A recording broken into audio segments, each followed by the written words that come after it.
பாரு மல்லி, நான் யாரோட வாழ்க்கையும் கெடுக்கிறதுக்காக இங்க வரல. நீ குழந்தை மேல உசிரியே வச்சிருக்கேன்னு எனக்கு நல்லா தெரியும். உன்னை காப்பாத்தினதுல எனக்கு 2 சந்தோஷம். ஒண்ணு நீ பொழைச்சது, இன்னொன்னு குழந்தை இனிமேலும் அனாதை இல்லைன்னு. இனிமே நான் சந்தோஷமா போவேன்.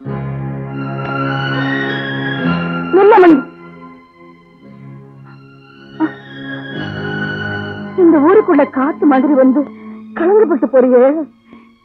நீ யார் அக்கா? சரியாக்கா? ஆத்தா ஆத்தான்னு வாய் நிறைய கூப்பிடுறிய. இந்த பெரிய ஆத்தா கிட்ட எந்த பொண்ணு போய் சொல்ல மாட்டா. சொல்லாத்தா யாருன்னு சொல்றேன். என்னையும் ஒரு மனுஷியா மதிச்சு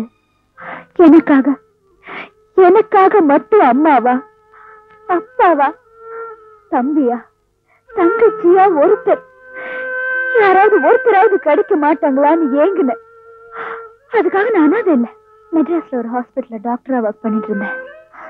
அங்க பெரியத்த மாதிரியே என் மேல அன்பு காட்டுற ஒரு தாத்தா, வைத்தியர் மாதிரி ஒரு அப்பா, மல்லி மாதிரி ஒரு தங்கச்சி, அம்மா மாதிரி எனக்கு ஒரு அம்மா. சந்தோஷமா இருந்துச்சு எங்க குடும்பம்.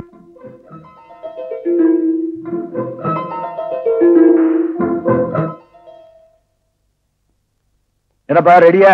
நான் எப்போ ரெடி. உன் பொண்டாட்டியும் பிள்ளைங்களும் தான் இன்னும் ரெடி ஆகல. பொம்பளைங்களே இப்படிதான்ப்பா, சீவி சிங்காரிச்சு நேரத்துக்கு கிளம்ப மாட்டாங்களே. ஆமா, இதுதானே ரேவதிக்கு நீ பாத்துக்கிற மாப்பிள? ஐயோ, சத்தம் போட்டு பேசி காரியத்தை கெடுத்துறாதீங்க. நானே அவளுக்கு தெரியாம மாப்பிள பாத்துக்கிட்டு இருக்கேன். கொஞ்சம் மெதுவா பேசுங்க. மாப்பிள பையன் பாக்க கொஞ்சம் காதுல கேக்குற மாதிரி சொல்லுங்கப்பா. இல்ல, மாப்பிள பையன் பாக்குறதுக்கு நல்லா இருக்கான் அப்படின்னு சொல்றேன். அப்பா, உங்களுக்கு எனக்கு பிடிச்ச என்ன பிரயோஜனம்? அவளுக்கு எல்லாம் பிடிச்சிருக்கணும். இப்படி புடவையில உன்னை பார்க்கும்போது என் கண்ணே பற்றும் போல இருக்குமா? ஏமா, அக்காவுக்கு மாப்பிள்ள பார்க்கதான் போறோன்ற விஷயத்த ஏன் கிட்ட முதலே சொல்லல? அம்மா, என்ன இதெல்லாம்? ஒண்ணு இல்லம்மா, அப்பா ஃப்ரெண்டுக்கு ஒரு பையன் இருக்காரா, போய் பாப்போம். உனக்கு பிடிச்சிருந்தாதான் மத்த ஏற்பாடெல்லாம். எனக்கு பிடிக்கல. என்னது மணி ஆகுது? அப்பா, அக்கா அழுறா. இது பாருமா, என்னதான் அப்பா அம்மா மேல ஆசை இருந்தாலும் பொண்ணா பிறந்தா புருஷ வீட்டுக்கு போய் தான் தீரணும். உங்களை விட்டு பிரிக்கிற அந்த கல்யாணம் எனக்கு வேண்டாம். என்னம்மா, என்னாச்சு? மஞ்சு, நீ ஏதாவது சொன்னியா? நான் ஒண்ணு சொல்லலைங்க, அவளுக்கு கல்யாணமே வேண்டாமா. கல்யாணமா? யாருக்கு கல்யாணம்? எப்ப கல்யாணம்? அட பைத்தியக்காரா, எல்லாம் தெரிஞ்சு போன அப்புறம் மூடி மறைச்சு என்ன பிரயோஜனம்? இந்த பாரம்மா, உனக்கு கல்யாணம் என்ன நடந்து முடிஞ்சிடல. அப்படியே நடந்தாலும் வர்றவன் வீட்டோட மாப்பிள்ளதான். கரெக்ட். ரேவதி, உன்னை பிரியறதுக்கு எங்களுக்கு மட்டும் ஆசையா என்ன? இங்க நடந்ததெல்லாம் நீ மறந்துரு. இப்ப நம்ம ஒரு வீட்டுக்கு கெஸ்டா போறோம். ஓகே? வந்துட்டோம்டா. ஆர்ன் அடிக்கிறது நேரத்தே. இவன் ஒருத்தன் படினா படிக்க மாட்டான், எங்கேயாவது கிளம்புறதுன்னா முதல் ஆளா இருப்பான். நீ உட்காரு. சீக்கிரம் சீக்கிரம் உட்காருங்க.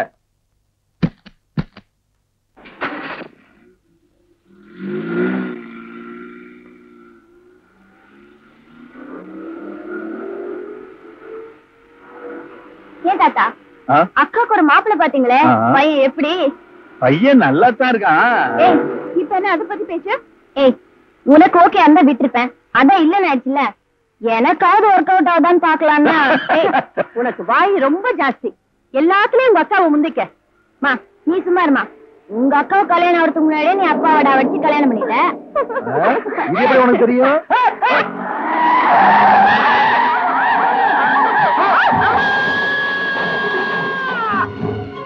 போன மத்த வாடிலாம் யாருதான் வாங்கிட்டு போயிருப்பாங்க? யார் வாங்கிட்டு போயிருப்பாங்க? ஆஸ்பத்திரியில அடக்கம் பண்ணிருப்பாங்க. யோ, உனக்கு எதுக்கு என்ன வேண்டாத வேலை எல்லாம்? 2 வருஷத்துக்கு முன்னாடி ரேவதி தான் செத்துட்டா தன்னோட பாடிய மெடிக்கல் ரிசர்ச்சுக்கு எழுதி வச்சுட்டாலாம்.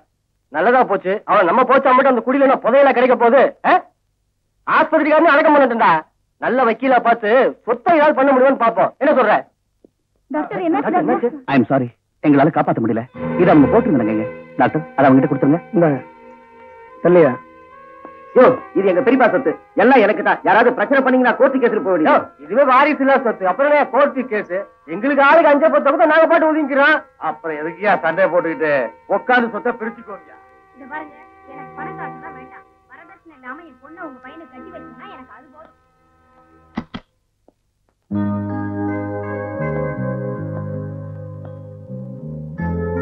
நீங்க இறந்துட்டதா ஏன் அவங்க கிட்ட போய் சொல்ல சொன்னீங்கன்னு எனக்கு இப்பதான் புரிஞ்சுது. உங்களை எல்லாரும் ஒரு சொத்தா பணமா நகையாத்தான் பாக்குறாங்க. உங்களை மனுஷா பாக்குறதுக்கு அந்த கூட்டத்துல ஒருத்தரும் இல்ல. டோன்ட் வரி, உங்களுக்கு நாங்க இருக்கோம். கடைசி வரைக்கும் ஆதரவா நாங்க இருக்கோம். எத்தனை நாளைக்கு டாக்டர்?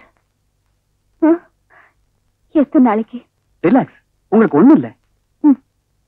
இதே மாதிரி பதில நான் எத்தனை நோயாளிங்களுக்கு சொல்லிருப்பேன். ப்ளீஸ் எனக்கு என்னன்னு சொல்லுங்க டாக்டர். அது தைரியமா சொல்லுங்க. ஆக்சிடென்ட்ல தலையில அடிபட்டதுல மூளைக்கு பக்கத்துல பிளட் கிளாட் இருக்கு. அதை ஆபரேட் பண்ணா ஆபத்துல போய் முடியும். அதையும் மீறி செஞ்சா ஒண்ணு கோமா ஸ்டேஜுக்கு போகும், இல்லைன்னா மென்டல் டிசார்டர் ஆகும். அதாவது பைத்தியம் பிடிக்கும் இல்ல? இது அப்படியே விட்டுட்டா இன்னைக்கோ நாளைக்கோ அடுத்த மாசமோ வருஷமோ இந்த பிளட் கிளாட் கொஞ்சம் கொஞ்சமா டெவலப் ஆகி என் மூளையை தாக்கி அதனால ரத்த குழாய் வெடிச்சு நான் துடிச்சு இல்ல doctor? Yes doctor, yes. Thanks thanks.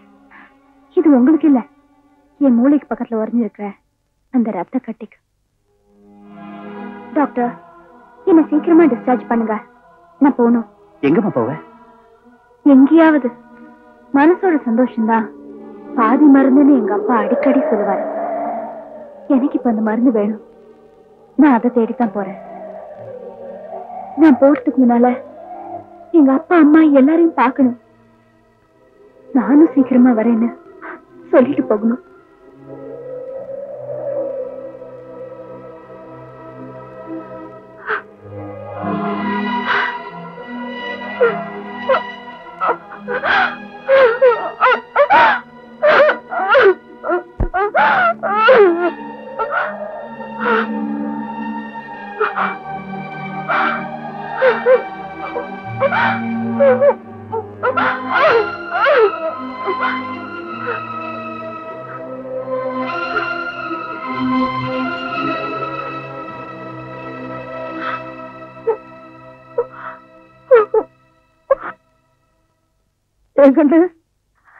நான் தான் அழுத்தக்காரின்னு நினைச்சேன். என்ன விட பெரிய அழுத்தக்காரியா இருக்கே. இவ்வளவு சுமைய மனசுல வச்சுக்கிட்டு எப்படி கண்ணு ஒன்னால சிரிச்சுக்கிட்டு இருக்க முடிஞ்சது? ஊர் பேச்ச கேட்டுக்கிட்டு நான் கூட உன்னை தப்பா நினைச்சிட்டேம்மா. நீ போகாதம்மா, நான் இருக்கிறேன். அப்பா நான் இருக்கிறேன். கண்ணு போகாத, போகாதம்மா. என்ன தடுக்காதீங்க, நான் போக வேண்டியவ. போயிட்டு ஆகணும். வைத்தியா, மல்லிய காப்பாத்துட்டு உங்களுக்கு நிம்மதியை கொடுத்துட்டேன். என் பாரத்தை இறக்கி வச்சுட்டு நான் நிம்மதி ஆயிட்டேன். இனி மல்லியோட நிம்மதி உங்க கையில தான் இருக்கு. நான் வரேன். மல்லி, போறேன்.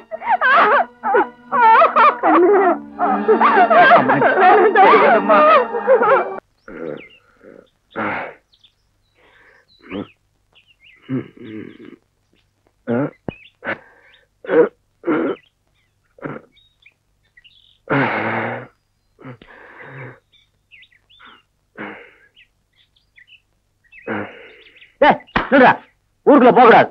உன்னை ஊரை விட்டு வைக்க வச்சிருக்கோம். புரியல? சளி மருந்து கும்முன்னு வேலை செஞ்சிருக்கு.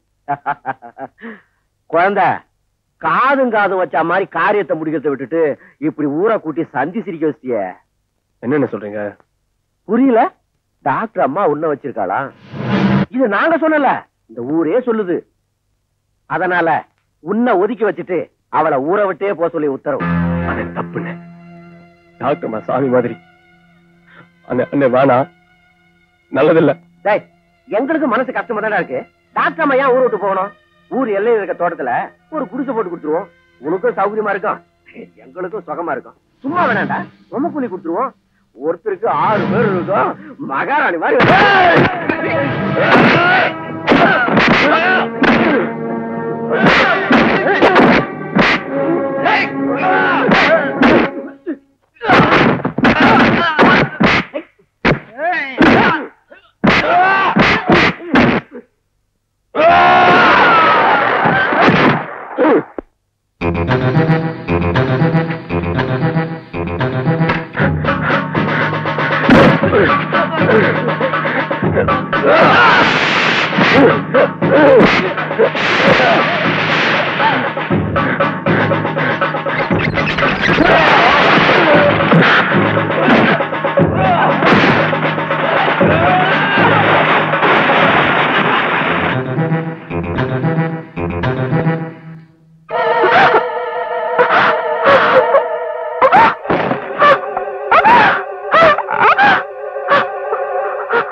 திருவாத்தா, உங்க ஆத்தாள பாக்கணும்னு சொல்லுவியே.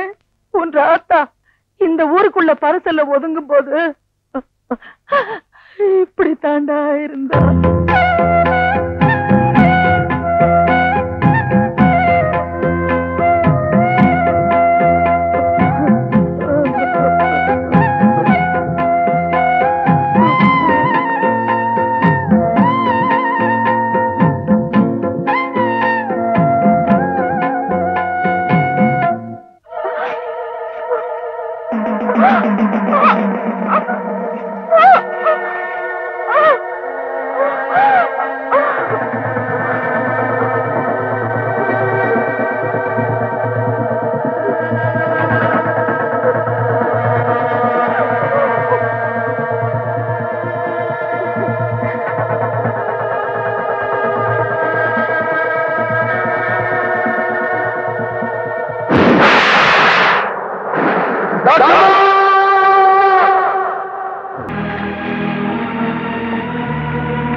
கோயம்பா, நீ சொன்ன அதே கண்டாங்கி சேலைய கட்டிக்கிட்டு இதே கம்மாங்கரையோரம் ஏதம்மா மழை பெய்யும் போது உன் பாட்டை கேட்டுட்டு கபடம் இல்லாத உன் கையை பிடிச்சிட்டு கொஞ்ச தூரம் நடக்கணும்னு ஒரு சின்ன ஆசை.